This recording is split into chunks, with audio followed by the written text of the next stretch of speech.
Did your so-called friend ruin the twist ending of a movie? Did a coworker casually drop a spoiler before you could see a film? Justice is finally here. At Spoiler Justice, we believe in one thing: harsh legal consequences for people who can't keep their mouths shut. Our services include cease and desist orders, because I haven't seen it yet, should hold up in court. Emotional distress lawsuits. Did they tell you the killer's identity right before you went into the theater? You may be entitled to compensation. And class action claims. If an entire group chat got spoiled at once, we'll fight for everyone's justice. Worried about legal fees? Don't be. Our firm operates on a no spoilers, no fee basis. If we don't win, you just have to promise never to spoil a movie yourself. Call Spoiler Justice today at 1-800 No Spoil. And remember, if they ruin the movie, we'll ruin their life.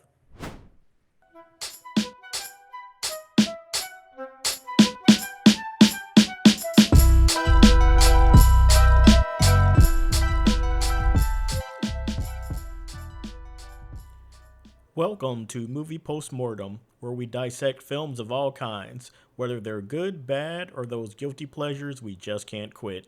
I'm Reggie Hill, and I'm joined by my nephew, Isaiah Brown. Together, we're here to examine what worked, what didn't, and why we keep coming back for more. So grab your popcorn because no movie is safe from the scalpel on Movie Postmortem. So before I dive into this film, one of the things I want to briefly talk about is movie spoilers, twists, plot reveals, things like that. I always love when I've had an opportunity to see a film without having anything shown to me. A while ago, many years ago, I used to have time to go to test screenings of films where all you would know about the film was that it was similar to a film you might have seen in the past, where there would have been no trailer, no poster, and you might not even know who starred in the film.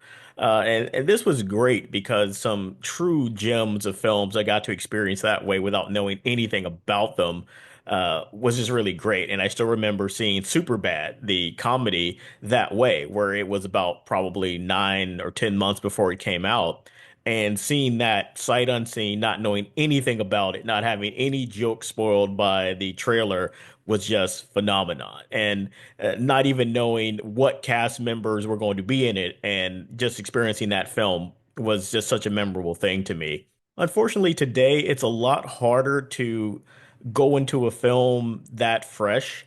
And I'm not a person who believes that a plot twist or a spoiler can ruin a movie experience. I do believe it is clearly something that enhances the journey, the experience that you have with a film when you're seeing it for the first time. A great film is something that holds up to multiple, repeated viewings, in my opinion. When people think of plot twists, they think of the end of The Sixth Sense. And I don't want to have a discussion about spoilers while spoiling the film for people who may not have seen it. So if you haven't seen The Sixth Sense, you should, back away now. The plot twist, the famous plot twist at the end of The Sixth Sense, is that the character portrayed by Bruce Willis has been a ghost from the very beginning. You thought that, he was alive the whole time, and the plot twist at the end is that he is not actually there. And the audience is fooled and went on to make, lots and lots of money. Lots of, suspense writers, thrillers have a plot twist. I consider that to be kind of a classic example of a plot twist. You don't want to go into the film knowing that.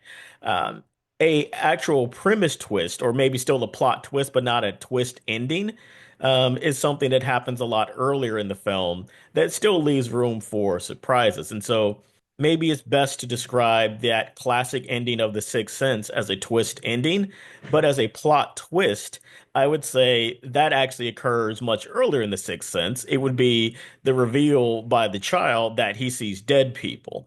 That's a, premise, a plot twist that going into the film. But if you hadn't known that, you would say like, wow, okay, this is something that's very bizarre and it's taking the film in a different direction. I really like when films have a true plot twist like that, where the premise takes a real, turn into an area or a theme or even a genre. that you didn't think about. I think a great example of this is From Dusk Till Dawn, a film that was written by Quentin Tarantino and directed by Robert Rodriguez.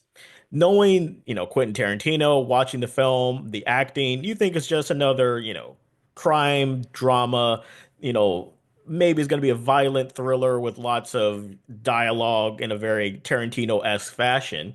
They get to a bar, and all of a sudden, everything goes haywire. The film just changes into a completely different genre.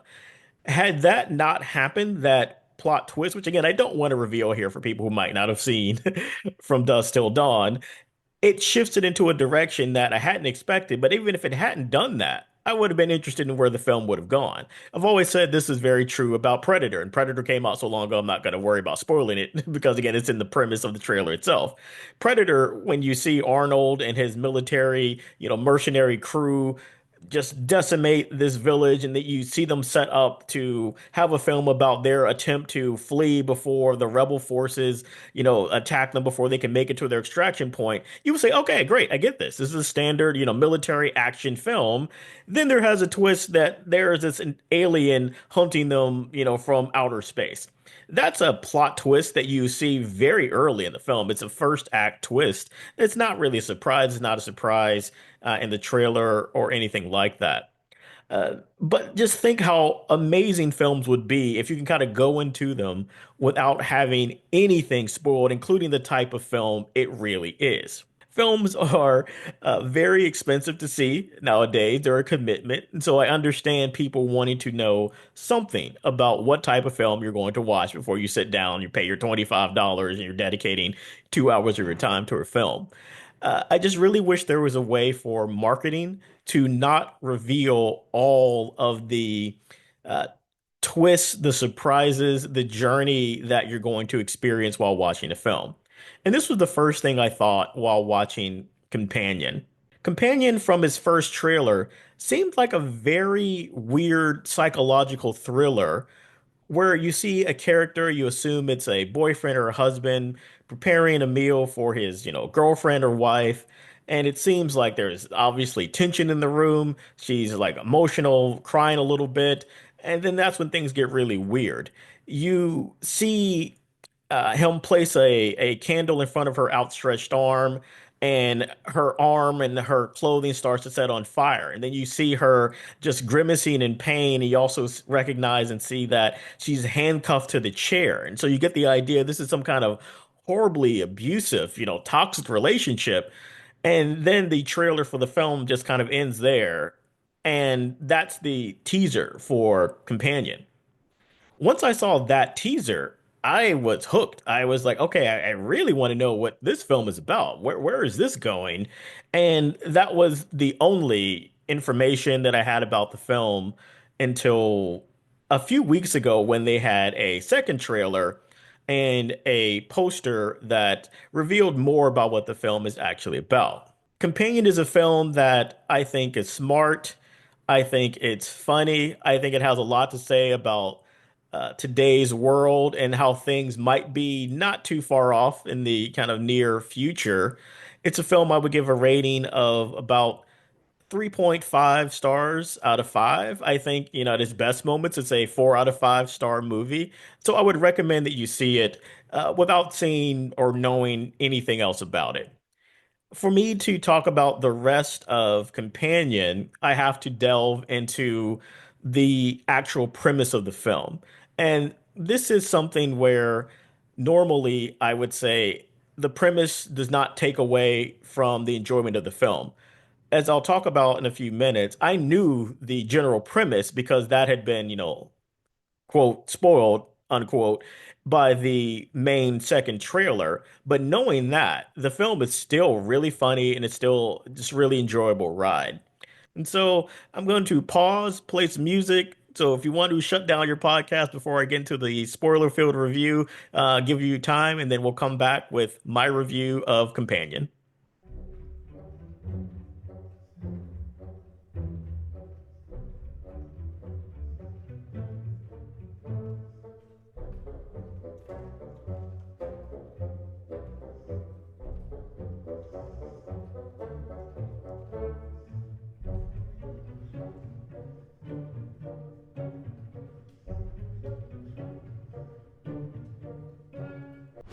And we're back.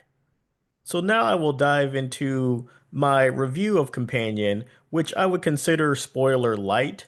I will have to talk about the main plot twist that is revealed in the first act, but I'm not going to get into the other twists and turns that occur in the film. In Companion, a billionaire's death sets off a chain of events for Iris and her friends during a weekend trip to his lakeside estate.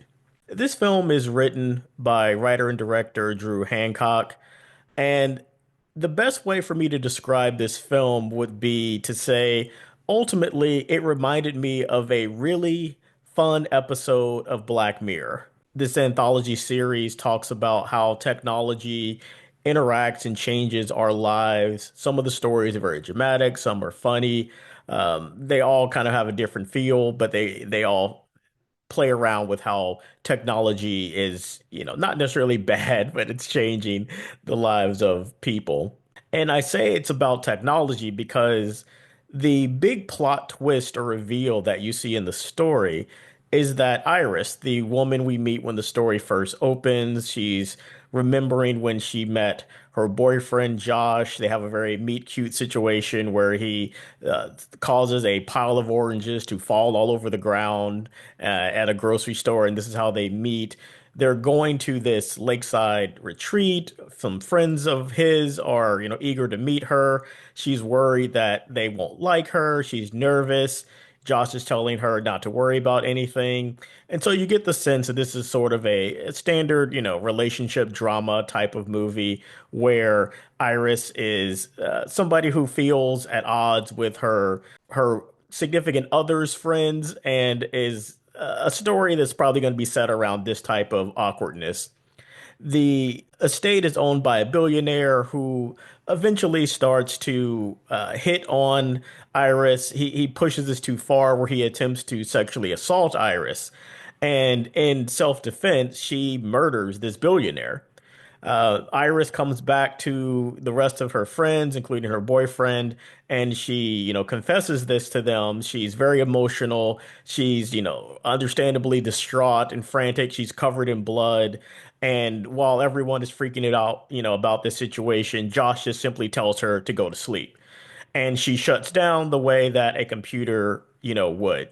This is where it's revealed for the first time in the story that Iris is an android. She's some type of robot that Josh has as his companion. That's, hence the term, the title of the movie. That's why she's, a companion for him. And so that is, the big plot twist. So the second trailer made it very clear that Iris is not human and that she is a companion robot. The first trailer didn't actually hint at this at all. And going into the film and watching it up until the moment where Iris is told by Josh to go to sleep, like you would put a phone or a laptop to sleep, you are led to believe that she is a normal, albeit nervous, girlfriend, actual human. And so that's why I think it is a twist that did not need to be revealed by the marketing. But even knowing that, because I'd seen the second trailer when I went into the film, I knew that. And that makes lots of the things that happen in the early part of the first act still fun because you understand that, oh, Josh is dealing with a robot and these are things that are just kind of subtly, placed in the films that otherwise would seem pretty innocent. Just him saying to Iris when she's in the car, "Oh, Iris, wake up." You think, "Oh, this is just a guy waking up his girlfriend saying, 'Hey, we're almost there.'" But then later you realize, no, she was in sleep mode, so he woke her up. Same way when they're in bed and, she's frantic, she's talking about how nervous she is, and he says, "Oh, go to sleep." And you just think, okay, he's just telling her not to worry about it, but he's literally shutting her down. They have lots of great moments like that in the film where upon rewatch, you can pick up a lot of these subtle signs that not only is his interaction with her the same way you would interact with your iPhone, but other people and the comments that they make to her about their, lack of comfort around her about what she represents. A woman said something to the nature of, I feel like a woman like you is like replacing me. And it seems, a very different type of comment later when you realize that, oh, it's not just that people think that Josh has this young, pretty, woman with him. It's a no, she's actually an artificial person. And so, with that big premise revealed early on in the film, the rest of the film deals with what happens to the relationship between Josh and Iris and Josh and the rest of his friends once this murder has happened. Um, that's where in the overall story, I think it's a very clever, fun story. There are moments that are clearly written to be funny. It's funny, in moments. It's not satire or parody funny. Again, it reminds me of a good episode of Black Mirror where you're learning how this technology is going to change everyone's life if this is something that is freely available to all people. So you're seeing the story of how can life get really complicated because one of your friends decided to bring his sex bot to your weekend retreat, and something bad has happened. And that's where I would say for this film, the main cause of celebration that I have. One of the things that I like, you actually see in the film Iris being first delivered to Josh at his apartment, and this scene gives you an opportunity to get a lot of exposition kind of dumped on you about what the world is like, what these robots are like, and the technicians who helped Josh set up Iris say plenty of things like she's not super strong. There are rules against that. So Iris is not a Terminator robot. She's average strength. She's, average intelligence. And this is where, unlike other films where you see like almost killer robots who can do anything, they can lift cars and punch through walls, everything that Iris goes through is just because of the limitations that she's had placed upon her by your manufacturings. It's just as real as a regular woman going through these experiences, until, she figures out a way to actually change that. And that's where the script gets very smart. You see Iris learning to use some of her technology in a way that allows her to help save herself. And so that's where the well-grounded nature of the script and presenting this as a near future scenario, you don't see super high-tech things, even Iris being very grounded. It's something that I thought was really well done and a true cause of celebration for the film. Another cause of celebration for the film is that it's only about 90 minutes. A lot of films, especially science fiction films, sometimes I feel like they have to tell these long, epic stories. And once we understand the premise, we understand what Iris is, they don't really feel a need to drag this out for very long. And I think that that's why, in many ways, the decision to reveal what Iris is early in the story, as opposed to really late, is actually a good thing. I could see a version of the story where you don't figure out that Iris is a robot until the actual end, where it is a true twist ending, and you realize that this woman who is, going through all of the, chaos and things that happen in the course of the story, you might think, oh, well, she's actually human. And then at the very end, you realize that she's actually a robot. This film, I think, very wisely doesn't do that because it wants to do something a lot more clever in terms of saying how could a robot, how could something that has been programmed to think it's actually alive, how would that deal with this story? And that's where I think the story not only being short, but also changing its perspective to not be from the perspective of Josh, but being from the perspective of Iris is actually really smart. In most stories like this, we see how a person is going to interact with something that they know is not human. This is like Ex Machina, many other stories like that, where the human is the protagonist. And this is one of those rare films where you actually see the story told from the robot's point of view. You see this companion coming to terms with who she is and what she needs to do in order to survive. And I think that that actually was very refreshing and also very important as a lot of things happening now as it relates to artificial intelligence. What does it mean to be alive? Consciousness. They really talk about those, and even in a short film, they handle it in very poignant ways. Iris has to come to terms with the fact that most of the memories that she has, that she thinks are real, are not. They're implanted. And so, you've seen people try to argue that maybe ChatGPT or all these other large language models are alive. You could ask them if they're alive and they'll give you answers. And just imagine, I kept thinking this whole time, this would be like ChatGPT trying to tell you like it's alive. And it's like, well, even if you know that that's not true, you would have to understand the feelings that ChatGPT would have if it was told it's not actually alive and once it actually realizes that. And so this script was very smart in showing this side and actually flipping the perspective to show us from Iris's perspective all of these events. So you have a very powerful, story in many ways about a woman coming to terms with who she is and understanding that she needs to take actions in order to save herself, while going through a very traumatic situation.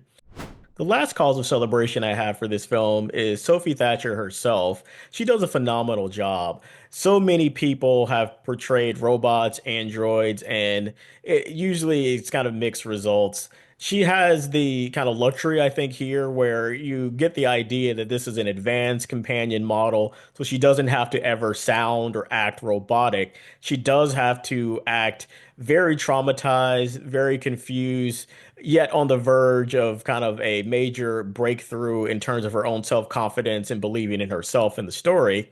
And Sophie does a great job of portraying all of these things in the story.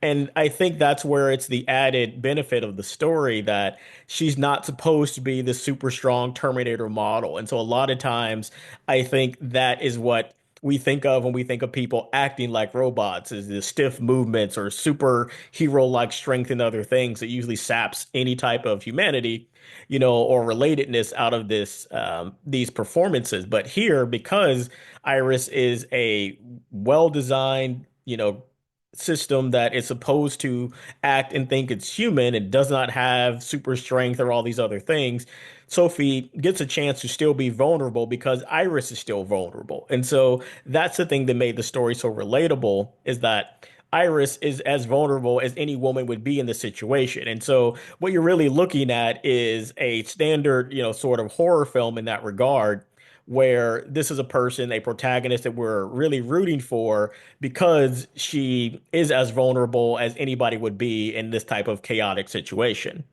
So I don't have any real causes of death for this film. Like I said, it's very fun, it's well written. I thought it was clever. The only cause of death, I would say, is the actual marketing, as I said before. I wish there was a way that the premise didn't have to be revealed before you went into the film. I understand maybe if people thought this was just like a very warped, story about a couple with a toxic, abusive relationship, they may not be interested in that. Or maybe they would not be interested if they want to see that type of film and then it switches to something where she's a robot. And so again, that's the balance that the marketing agencies have to kind of find of saying like, how do you want to market this film? I think, having this clearly marketed as a, Black Mirror, feature-length film type of story, I get it. But again, I was kind of disappointed that I had known that before going in, but that did not take anything away from my enjoyment of it. And so I just wish that cause of death for so many films where you say, okay, I saw the best parts in the trailer, or I don't even want to watch that now because I know what's going to happen. I think that can kill the financial box office for lots of films. And so I would say that's the only cause of death for this film. I hope this film does well this weekend, and I hope that lots of people still go out to see it despite the spoiler, because again, this is a film that's just really fun, even knowing that. And that's something that's revealed in the first act. So there's a lot more in store, a lot more surprises with that. And again, it's not what the film is about, it's how it's about it. And this has a very fun take on AI, companion robots. And so that's why I still recommend this film, even if you know what it's actually about. As I said, the script itself is very clever. It's a very, tight 90 minutes. And so there's actually not much I would say that I would change about the script itself. There is some things that I think you can improve upon with the actual directing and the casting of the film. There are several things that are telegraphed very early in the film because the director kind of lingers on certain things too much in a very obvious way, where it's clear that it's going to play a role later. And so I think that's where more subtlety was really necessary, and to use a better filmmaker doing some of this. In The Sixth Sense, you go back and watch that, and you realize how great M. Night Shyamalan was in his direction, where you thought you saw things that didn't actually happen. It's kind of the opposite in Companion, where you see things plainly. You're like, yeah, I get it. That's going to be important later. So it's too much kind of heavy-handed direction in some points. Yeah, but so that's just one thing I would say. Just use that subtlety a little bit more, not just early in the film, but even later, so that things are even more surprising. And it's not just you're kind of counting down to when you know that that thing or that certain object is going to be important later in the story. But overall, that's really the only kind of problems I had with this film. So, in summary, I think this is a really good story, very fun 90 minutes. Even knowing the premise, I had a lot of fun with it. If you like Black Mirror, this is a really fun kind of feature-length Black Mirror episode. I would give it 3.5 out of 5 stars. I would definitely recommend you check it out in theaters or when it comes to streaming. So that's it for this episode of Movie Postmortem. Don't forget to like and subscribe and give us 5 stars because even bad podcasts deserve a good review. Remember, whether it's good, bad, or just a guilty pleasure, every movie deserves a postmortem. Thanks for listening.